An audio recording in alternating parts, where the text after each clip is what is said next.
Now, news that an Israeli amusement park has been opening up on separate days for Jewish and Arab school trips. It's being seen as the latest sign of an inherent racism and perhaps a tendency towards segregation. Street attacks against Arabs also appear to be on the rise and often include involving youngsters resorting to violence to express their anger. As RT's Paula Sleer reports, they could merely be following the example set by the older generation.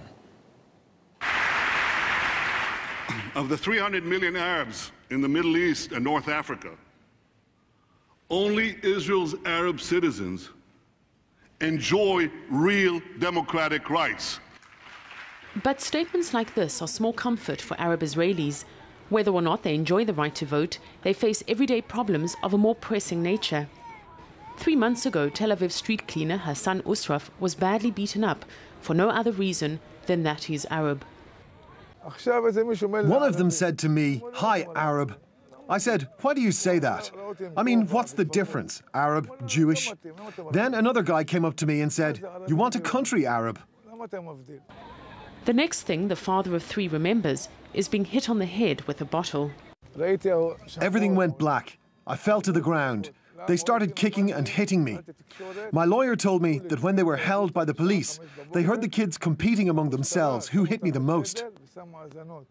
Violent racism among Israel's youth has been growing steadily for some time. We went undercover, and this is what we found. A typical Thursday night in downtown Jerusalem. Young Israeli teenagers hanging out in the streets. It might be alcohol, drugs, or just plain boredom, but suddenly a fight breaks out. Undercover police arrive in seconds. A few days later, we meet Alon Nagar at the same spot. He spent many days and nights here trying to help troubled youth. There's a lot of poor population living in Jerusalem, and the racial element is only a part of things that they've experienced more. A lot of children come from poverty, their parents have nothing, they're working all day, and they have no control over where their children are. A lot of them are outside of school, dropped out of school. This is the generation that witnessed the Second Intifada as young children.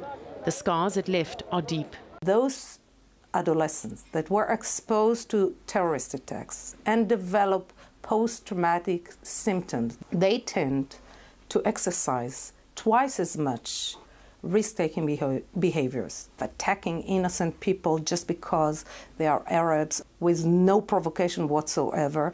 And that's very typical to people who feel in survival mode. Hassan is the latest victim in a growing number of racist attacks by Israeli youth against Arabs. An Arab and a Jewish teacher were recently beaten up when they exited their car. And an Arab commuter was attacked while waiting for a train. They get the inspiration from grown-ups. You don't show any sign you want peace, to live side by side, to resolve the conflict. So this stalemate causes tension. And all the wars and all the incidents and all the clashes that we see in occupied territories and the general militant atmosphere create a conflict which leads to hatred and legitimizes violence. Hassan has already had several rounds of surgery, with more to come. Not a day goes by without him remembering that fatal night when the division between Israel's Arabs and Jews showed its ugly face. Paula Sleer, RT, Tel Aviv.